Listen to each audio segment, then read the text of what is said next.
오늘 하나님께서 저희에게 주시는 말씀은 구약 호세아 6장 1절에서 3절까지 말씀입니다. 우리 이 말씀을 우리 한 목소리로 함께 합독하도록 하겠습니다. 함께 봉독합니다. 오라 우리가 여호와께로 돌아가자. 여호와께서 우리를 찢으셨으나 도로 낫게 하실 것이요 우리를 치셨으나 싸매어 주실 것임이라. 여호와께서 이틀 후에 우리를 살리시며 셋째 날에 우리를 일으키시리니 우리가 그의 앞에서 살리라. 그러므로 우리가 여호와를 알자. 힘써 여호와를 알자. 그의 나타나심은 새벽빛같이 어김없나니 비와 같이 땅을 적시는 늦은 비와 같이 우리에게 임하시리라 하니라. 아멘. 우리 옆에 분들하고 함께 인사하겠습니다. 하나님의 은혜를 더 많이 경험하시기 바랍니다. 이렇게 인사하겠습니다.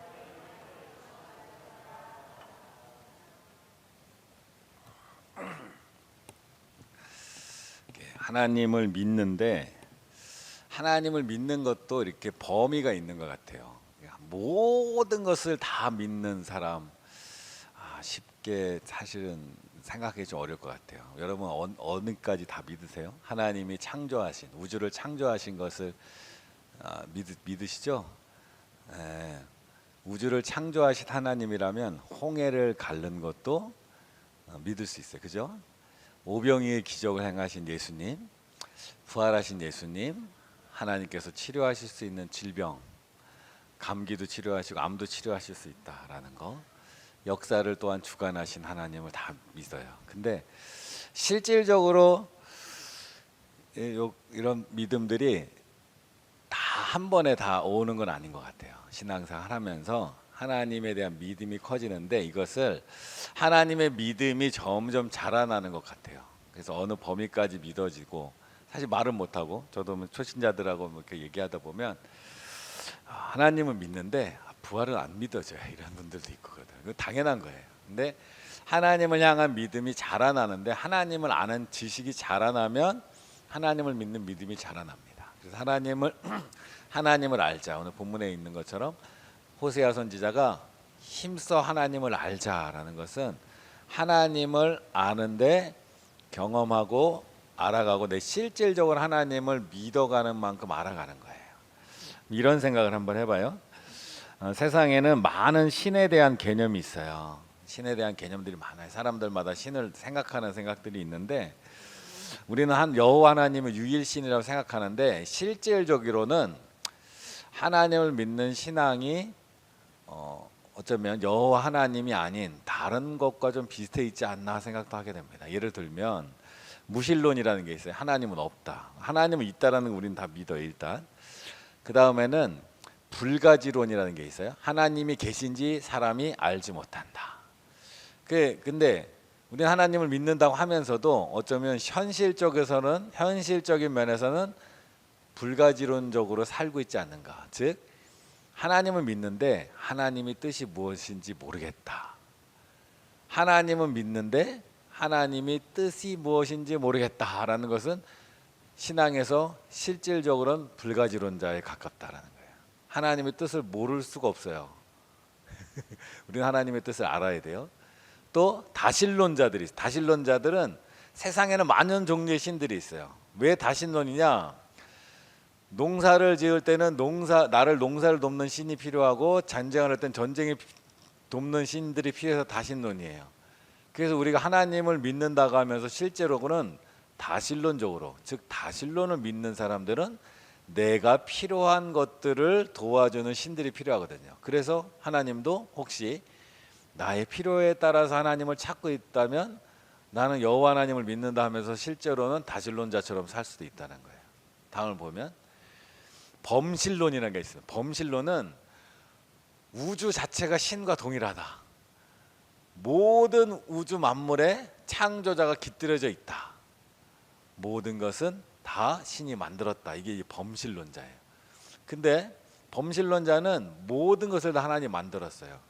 그렇게 하나님을 바라보면 거룩함도 하나님이 만들었고 선도 하나님이 만들었지만 죄도 하나님이 만드는 거예요. 이 범신론자가 되면 죄가 없어져요. 거룩하고 선하고 죄 이게 구분이 없어요. 다 하나님 안에 있는 거예요. 그냥 그 내가 죄 의식이 전혀 없이 사는 거죠.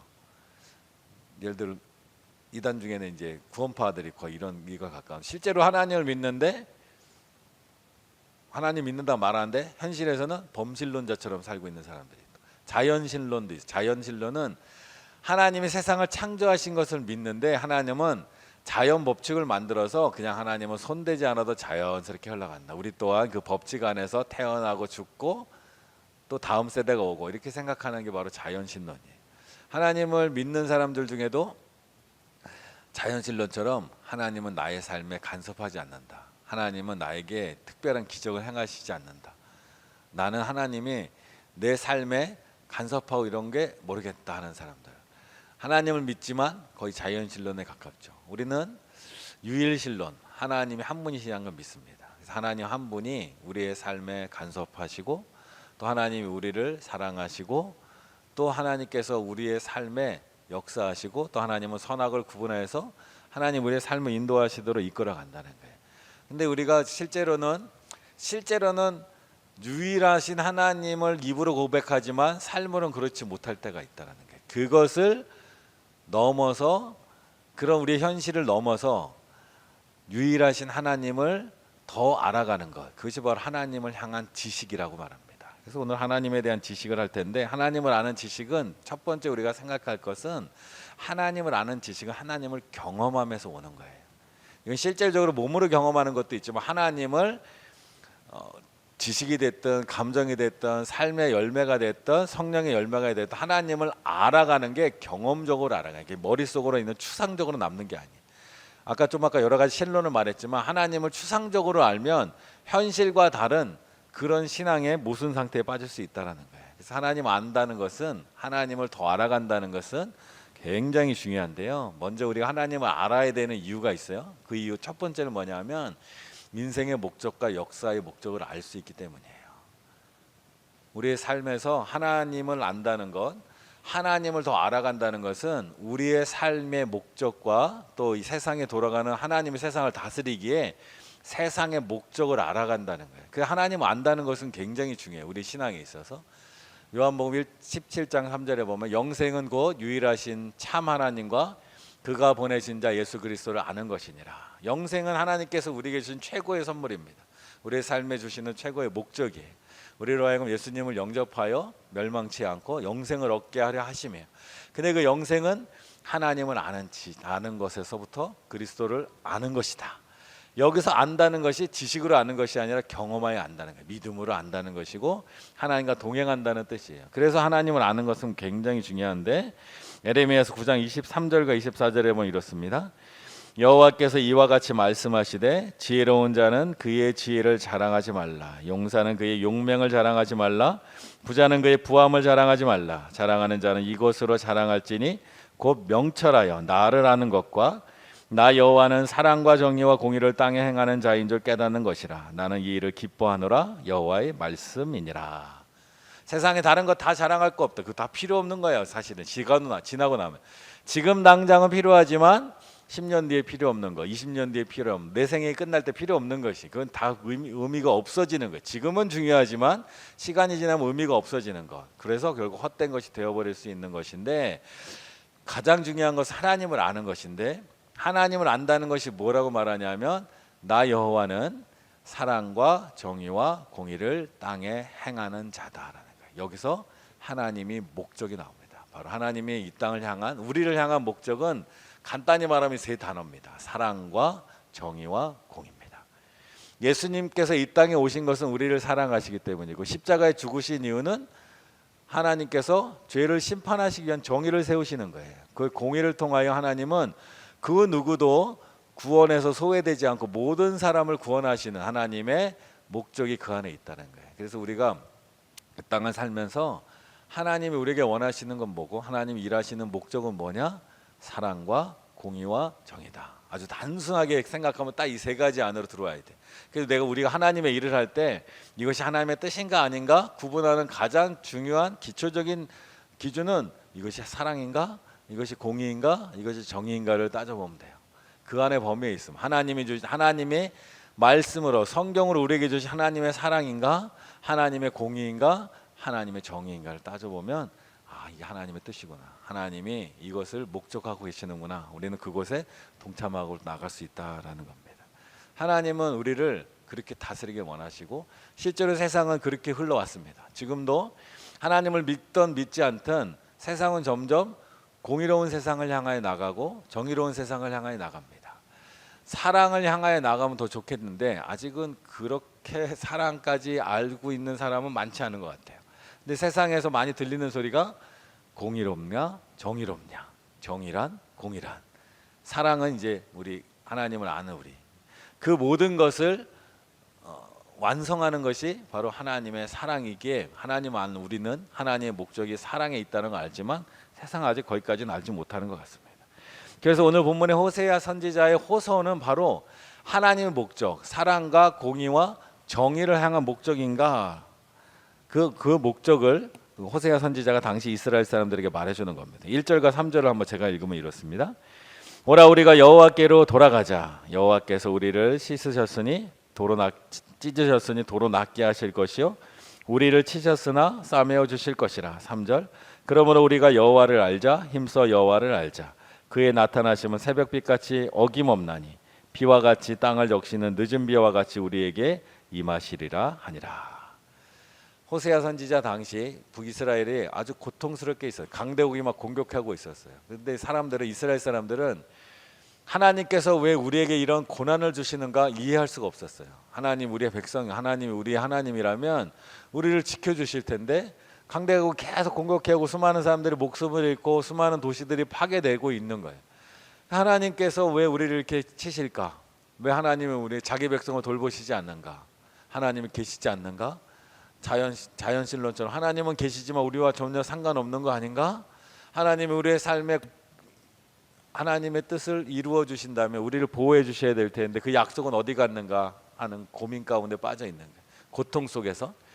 그때 호세아가 말하는 게 그겁니다. 하나님의 뜻은 우리를 지키시는 것이다. 하나님의 뜻은 우리를 보호해 주시는 것이고 우리를 고치시는 것인데 문제는 우리 자신에게 있었다라는 거예요. 우리 자신이 하나님을 떠나 있으니 하나님이 우리를 책망하시는 징계의 채찍을 때리셔서 우리로 하여금 다시 하나님의 뜻을, 하나님의 말씀을, 하나님의 사랑을 회복하도록 이끄시는 게 하나님의 목적이라는 거예요. 그래서 하나님 우리를 이스라엘 백성을 영원히 멸망시키는 분이 아니시라 하나님을 향하여 다시 돌이키라고 하시는 거예요. 하나님의 뜻은 바뀌지 않았다라는 거예요. 하나님의 뜻을 모른다면 우리는 하나님 앞에서 헤맬 수밖에 없다라는 거예요. 하나님은 분명히 목적을 갖고 계시고 그 목적은 사랑과 공의와 정의라는 대표적인 하나님의 뜻이 구약시대부터 예수님 이후 지금까지도 오고 있습니다. 그 목적을 향해서 갈 때 중간에 우리의 삶에 어려움들이 오기도 하고 때로는 하나님의 훈련도 있고 하나님의 채찍도 있어요. 터널을 통과하는 것 같이 어려움이 있으나 우리는 그 하나님의 뜻 안으로 나아가는 거예요. 그래서 우리는 과정은 사람마다 다 달라요. 그래서 어찌 보면 과정이 다르기 때문에 하나님을 믿는 것이 하나님의 계획이 이해가 안 될 수도 있어요. 사람들마다 과정은 다 다를 수 있기 때문에. 그러나 하나님 원하시는 목적은 분명하기 때문에 그 목적지를 향하여 갑니다. 각자의 성격에 따라, 가정 환경에 따라, 나라에 따라, 시대에 따라 계획은 다 다를 수 있으나 하나님의 목적을 향하여 가고 있다라는 거예요. 그래서 우리가 그 하나님을 알고 하나님의 목적을 향하여 나가는 것이 우리에게 하나님 아는 매우 중요한 지식이 되는 겁니다. 두 번째, 하나님 아는 지식이 중요한 이유는 신학의 성숙은 하나님을 얼마나 아는 거에 따라서 비례한다는 거예요. 신앙이 성숙했다라는 건 하나님을 많이 아는 것. 하나님을 많이 안다는 것은 내 삶에서 하나님을 경험한다는 것. 하나님을 경험한다는 것이 단지 그냥 우리가 질병에 걸렸는데 하나님이 날 고쳐주셨다. 내가 삶이 어려운데 하나님이 날 회복해 주셨다. 이것도 하나님을 경험하는 거지만 내가 하나님의 뜻이 무엇인 줄 알고 그 하나님의 뜻에 순종하였더니 하나님이 이것을 매우 기뻐하신다는 것을 아는 것, 그렇게 경험하는 것 또한 굉장히 우리 신앙에 중요하다는 거예요. 호세아 4장 6절을 이렇게 말합니다.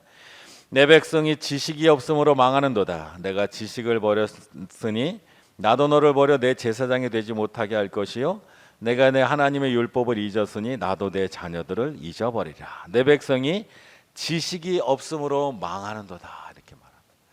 하나님이 하나님을 향한 지식이 없어지면 멸망으로 흘러가는, 망함으로 흘러갑니다. 그러나 하나님의 지식이 커지면 하나님이 주시는 은혜와 복으로 흘러가는 거예요. 그래서 하나님을 아는 것은 우리의 신앙의 성숙에 굉장히 중요한, 신앙이 자랄수록 하나님을 더 알아가고 더 경험하고 또 하나님의 은혜 가운데 살아가는 것이 바로 사람의 모습이다라는 거예요.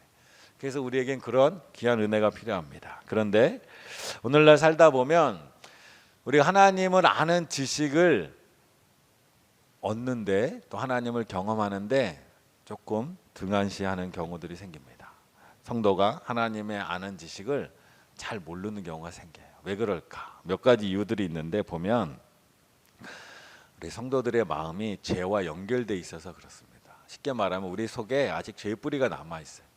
근데 죄는 죄를 지어보신 분은 알겠지만 대부분의 죄는 재밌습니다.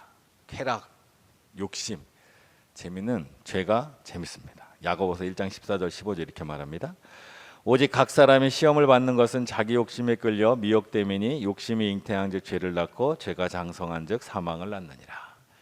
죄가 자라는데 우리 안에 욕심이 생기고 그 욕심의 뿌리 안에 있기 때문에 하나님을 아는 지식보다는 죄의 유혹에, 죄의 재미에, 죄의 쾌락에 우리가 더 쉽게 넘어가기가 쉽다는 거예요. 즉 하나님으로 가는 것이 우리에게 마음의 불편함을 주는 게 오늘 시대에 있다는 생각이 들어요. 그래서 즐거운 게 세상에 참 많다 보니까 나를 즐거워하는 시간에 우리가 너무 더 많은 시간을 쓰다 보니까 하나님께로 나가는 시간이 많이 줄다 보니 하나님을 잘 몰라요. 그러니까 잠시는 즐겁고 재미있을지 모르지만 시간이 갈수록 우리의 삶은 점점 빈곤해진다는 거예요. 요즘 이제 자주 하는 말이죠. 도파민 중독이라는 말이에요. 도파민. 나를 이렇게 자극하는, 쾌락을 주는 거. 그래서 도파민이 중독되면 재미에서 더 큰 재미들을 계속 찾아요. 그래서 더 재미있고 더 자극적인 것을 나도 모르게 찾게 된다는 거예요. 유튜브를 보거나 영화를 보거나 뭔가 더 신나는 것을 계속 찾게 되고 거기에 더 많은 시간을 쓰게 된다는 거예요. 결국 우리도 모르는 사이에 재미와 쾌락, 그것이 나의 욕심을 채워주는 것 같고 그것이 내 삶을 채워주다 보면 하나님보다는 이쪽에 좀 더 시간이 점점 많이 쓰다 보면 하나님에 대한 지식은 점점 사라지고 하나님과 나와의 관계는 사라지고 내 즐거움만으로 흘러가는 경우가 상당히 많다라는 겁니다. 또 두 번째를 보면 성도의 마음이 회의주의, 상대주의에 빠지기가 쉬워요. 상대주의란 뭐냐? 오늘날 이제 세상에는 많은 사람들이, 하나님 믿지 않는 사람들은 세상에 절대적인 지식은 없다, 절대적인 기준이 없다, 모두게 다 상대적이다. 근데 이게 오늘날만 있던 것은 아닙니다. 옛날부터 있었습니다. 솔로몬이 지금 전도서에 보면 전도서 9장 2절에 이런 말이 있습니다. 모든 사람에게 임하는 그 모든 것이 일반이라. 의인과 악인, 선한 자와 깨끗한 자, 깨끗하지 아니한 자, 제사를 드리는 자와 제사를 드리지 아니하는 자에게 일어나는 일들이 모두 일반이니 선인과 죄인, 맹세하는 자와 맹세를 무서워하는 자가 일반이로다. 선인과 악인. 여기 보면 제사를 드리는 자와 제사를 드리지 않는 자. 제사를 드리는 자는 하나님 믿는 사람이에요. 제사를 드리지 않는 자, 하나님 안 믿는 사람. 전도자가 보니까 세상이 다 어차피 착하게 사나 악하게 사나 별 구분이 없다라는 겁니다. 착하게 살면 잘 되고 악하게 살면 벌 받고 이래야 될 것 같은데 전도자가 세상을 살펴보니까 착하게 사는 사람들 중에도 잘 되는 사람, 안 되는 사람 있고 악하게 사는 사람 중에도 잘 되는 사람, 안 되는 사람 있고 하나님 믿는 사람 중에도 잘 되는 사람, 안 되는 사람 있고 하나님 안 믿는 사람에도 잘 되는 사람, 안 되는 사람 있는 거 보니까 이거 다 별거 아닌 거 아니야? 이거 다 아무것도 아닌 거 아니야? 굳이 이 땅에서 이렇게 애쓰며 살 필요 없는 거 아니야? 상대주의십니다.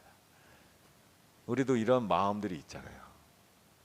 열심히 신앙생활해도 뭐 다를 것도 없는데 뭐 이렇게 힘들게 하나 이런 생각도 들기도 하고 때로는 또 어떤 사람 보면 정말 세상에서 저렇게 잘 나가는데 교회 생활은 그냥 주일날만 오고 또 뭐 일만 생기면 주일도 안 오고 하나님을 믿는 둥 만둥한데 잘 돼요. 그러다 보면 나만 괜히 이렇게 열심히 하나님을 찾고 있는 거 아닌가라는 생각들이 드는, 뭔가 손해보는 느낌, 상대주의적 생각이. 그러다 보면 하나님께 가지 못하는 거예요. 전도자는 이미 수천 년 전에 벌써 이런 마음들이 있다는 걸 우리에게 알았어요. 오늘날만의 문제가 아닙니다. 근데 여기에서 우리가 진리를 잃어버리면 안 된다라는 거예요. 진리 안에 살고 있어야 된다. 세상은 원래 그런 모습들이 분명히 있어요. 그러나 하나님은 분명히 우리에게 진리 안에 우리를 인도하신다는 거예요. 처음에 말씀드렸지만 하나님은 우리를 목적지로 이끌어 가시는 거예요. 그 과정 가운데 여러 가지 일들이 일어나기 때문에 우리는 그것 때문에 그 목적지를 잃어버리고 살 수 있다는 거예요. 그래서 세 번째 보면 이렇게 말합니다. 고통과 고난을 통과하면서 마음의 분노와 좌절로 뒤덮일 때 하나님을 아는 지식을 멀리한다. 삶이 어렵고 힘드니까 목적지를 향하여 갈 마음을 잃어버리는 거예요. 마음이 속상해가지고. 대표적인 욥기서 2장 9절. 욥의 아내가 욥이 고난 당하니까 욥이 아내가 욥에게 한 말입니다. 그의 아내가 그에게 이르되 당신이 그래도 자기의 온전함을 굳게 지키느냐 하나님을 욕하고 죽어라.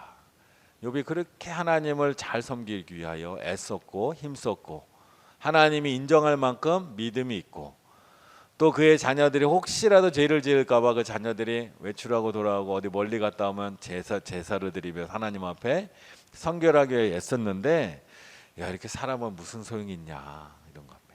그리고 고난이 오고 어려움이 오니까 고난과 어려움은 통과하는 과정인데 마치 그것이 끝인 것처럼 긴 세월 하나님의 목적하시는 긴 세월은 바라보지 못하고 그 시대만 바라보니까 하나님 믿어도 소용없는 건 아닌가라는 생각이 든다는 거예요. 로마서 5장 3절에서 4절 이렇게 말합니다. 다만 이뿐 아니라 우리가 환난 중에도 즐거워하나니 이는 환난은 인내를 인내는 연단을 연단은 소망을 이루는 줄 아미로다. 고난 속에서 하나님은 우리를 자라게 하신다라는 거예요. 환난은 인내를 인내는 연단을 연단은 소망. 하나님이 우리에게 주신 최종 소망을 향하여 나가는 겁니다. 우리는 믿음의 여정이 바로 이런 과정들이 있어요. 그래서 우리가 힘들고 어려워도 하나님을 끝까지 붙드는 거예요. 세상 사람들은 이렇게 사나 저렇게 사나 다 괜찮게 사는 것 같으나 우리는 그 연단이 오고 고난이 오고 힘듦이 와도 믿음 안에서 우리의 삶을 이어가는 거예요. 기도에도 힘들기도 하고 예배 드리는 것 때로는 힘들기도 합니다. 말씀 읽는 것도 때로는 힘들기도 하고요. 하나님의 뜻에 따라 선을 행하는 것도 힘들기도 하고 그러나 우리는 그 모든 어려운 과정들을 하나님께서 보시고 하나님께서 우리 인도하신다는 것을 믿기에 그 여정을 계속해서 흘러가니까 하나님이 우리를 점점 하나님 가까이 또 하나님을 경험하고 하나님을 알아갈 수 있도록 우리를 인도하시는 것이 바로 하나님의 역사라는 겁니다. 그리고 세상이 지금 하나님을 멀리하는 이유 중에 하나는 나를 세상의 중심에 두고 있는 이 교만한 본성 때문에 그렇습니다. 내가 세상의 중심이 되어버렸어요. 지금은 많은 사람들이 그러죠. 내가 세상의 중심이다. 신앙인들도 오해하는 거 있어요. 하나님이 우리에게 길을 많이 두셔서 내가 그 길을 선택할 수 있다라고 우리가 착각하는 경우가 많아요. 우리의 선택은 딱 하나예요. 하나님을 믿을 것이냐 믿지 않을 것이냐 이것만 우리가 선택하는 거예요. 우리가 하나님을 믿는다고 선택하는 순간 하나님은 우리의 왕이세요. 내가 선택하는 게 아니에요. 하나님이 나에게 원하시는 것은 무엇인가를 따라가기 위해 우리가 살아가는 것이지 그 다음부터는 하나님이 나에게 이 선택권을 주셨어라고 생각하는 건 완전히 착각입니다. 여호수아가 백성들에게 나와 내 집은 오직 여호와를 선택할 테니 너희들은 너희 신을 선택하라 말하는 거예요. 거기서만 선택이 있어요. 그 이후에는 하나님이 뜻이 무엇인가 우리는 알고 그 뜻대로 살아가는 거예요. 그래서 우리 안에 길이 있을 때 내가 진짜 원하는 건 뭔가 선택하는 게 아니에요. 하나님이 내게 원하시는 뭔가를 따라가는 거예요. 우리가 자꾸 내가 중심이 되는 거예요. 신앙생활 하면서도 내가 이걸 선택할 수 있어 라고 생각하는 거예요. 절대 착각입니다. 하나님을 선택한 그 순간 우리는 하나님이 우리의 주인이에요. 하나님이 우리의 구세주고 하나님이 우리의 왕이에요. 그래서 우리가 기도하는 이유는 뭐예요? 뭔가를 선택해야 될 때 하나님 내가 진짜 원하는 게 뭐예요? 알려주세요. 이거 기도하는 게 아니에요. 하나님의 뜻은 무엇이에요? 라고 기도하는 거예요. 그리고 그 하나님의 뜻을 따라 움직이는 게 하나님의 사람입니다. 그래서 나 중심의 생각에서 하나님 중심의 생각으로 바뀌어가야 되는 겁니다. 디모데후서에 보면 나 중심으로 시작한 삶이 얼마나 복잡해지는가를 우리가 보여주는데 디모데후서 3장 1절부터 한번 쭉 볼 텐데 일단 3장 1절과 2절을 보면 이렇습니다. 너는 이것을 알라. 말세에 고통하는 때가 이르러 사람들이 자기를 사랑하며 여기서부터 시작합니다. 돈을 사랑하며 자랑하며 교만하며 비방하며 부모를 거역하며 감사하지 아니하며 거룩하지 아니하며. 자기를 사랑하면서부터 시작해서 많은 문제들이 생겨나는 거예요. 이것을 유진 피터스 목사님이 적은 메시지 성경은 이렇게 말합니다. 2절만 보면 아랫부분 이렇습니다. 사람들이 자기만 알고 돈을 사랑하고 의스대고 거만하며 하나님을 모독하고 부모를 무시하고 버릇없이 굴고 상스럽게 행동하고.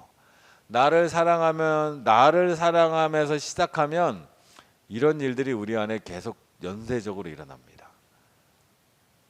하나님이 나를 부르시고 하나님이 내 삶을 인도하시고 난 하나님의 종이라는 것을 알면 우리 하나님 앞에 겸손해집니다. 그래서 이런 길로 흘러가지 않는다. 계속해서 보면 3절과 4절 이렇게 말합니다.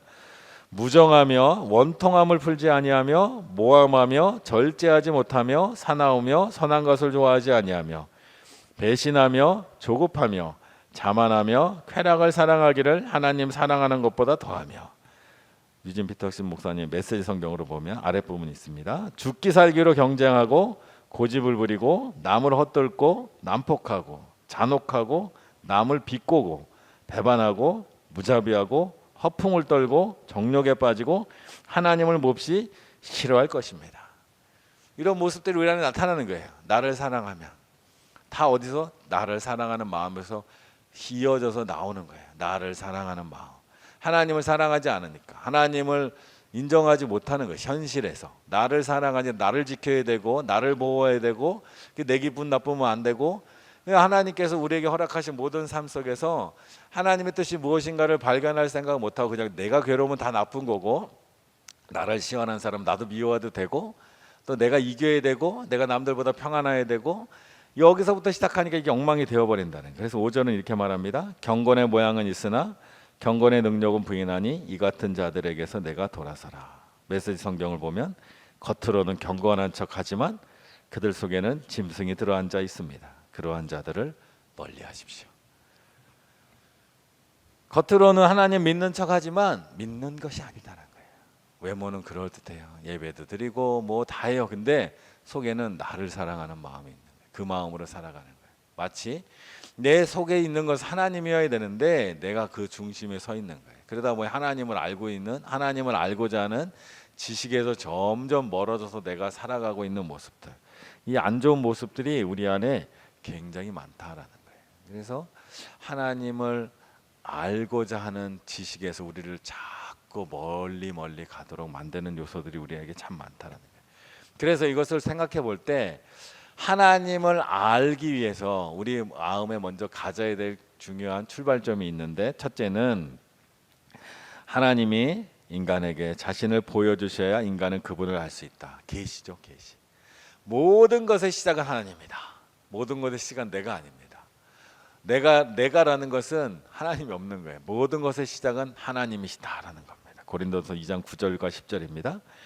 기록된 바 하나님이 자기를 사랑하는 자들을 위하여 예비하신 모든 것은 눈으로 보지 못하고 귀로 듣지 못하고 사람의 마음으로 생각하지도 못하였다함과 같으니라. 오직 하나님이 성령으로 이것을 우리에게 보이셨으니 성령은 모든 것 곧 하나님의 깊은 것까지라도 통달하시느니라. 우리는 몰랐다라는, 그런 하나님이 우리를 위해 준비해 주셨다라는 거예요. 모든 것은 하나님이 우리를 위해 주시는 것이고 하나님이 시작하신 것이다라는 거예요. 그래서 우리가 하나님을 아는 지식으로 가기 위해서는 하나님이 우리에게 보여주셔야 하고 우리는 그 하나님의 보여주심을 따라 순종으로 나아간다. 그것이 바로 우리의 신앙의 모습이다. 그래서 우리는 알지 못하기에 하나님을 알아야 됩니다. 우리는 모른다. 우리는 무지하다. 그래서 하나님이 우리에게 보여주셔야 하고 하나님 우리에게 말씀해 주셔야 하고 하나님이 나를 인도해 주셔야 돼. 그래서 우리는 기도해야 하고 그래서 우리는 하나님의 말씀을 읽어야 하고 그래서 우리는 예배를 드려야 하고 그래서 우리는 하나님께 나아가야 됩니다. 우리는 모르지만 하나님은 알고 계시기 때문입니다. 그래서 우리 하나님께 나아가는 거예요. 그 마음이 있어야 하나님을 구합니다.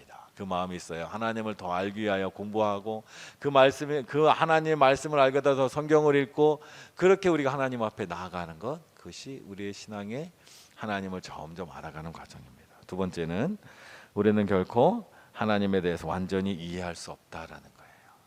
로마서 11장 33절. 깊도다 하나님의 지혜와 지식의 풍성하며 그의 판단은 헤아리지 못할 것이며 그의 길은 찾지 못할 것이로다. 이게 불가지론이 아닙니다. 도저히 알 수 없다는 게 아니에요. 우리는 하나님의 뜻을 완전히 이해하지 못해요. 그래서 우리는 믿음으로 하나님을 따라가는 겁니다. 보이는 것을 따라가지 않습니다. 보이면 우리가 이해할 수 있어요. 보이면 우리가 미래도 보입니다.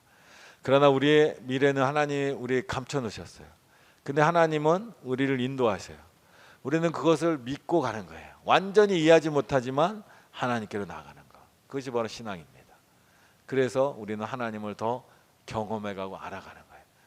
그래서 시간이 지날수록 하나님을 더 알아갈수록 보이지 않더라도 믿고 하나님을 따라갈 수 있는 게 신앙입니다. 신앙이 없으면 보이지 않으면 갈 수가 없어요. 보이지 않으면 나갈 수가 없어요. 근데 하나님은 그것도 우리를 그것으로 책망하지 않으세요. 점점 보이지 않는 것이지만 하나님을 믿고 가는 것으로 우리를 자꾸 인도해 가시는 거예요. 도마가 예수님 부활하신 것을 내가 그 옆구리에 손을 넣어보고 직접 경험하지 않으면 믿지 못하겠다 했을 때 예수님이 나타나서 직접 보여주시잖아요.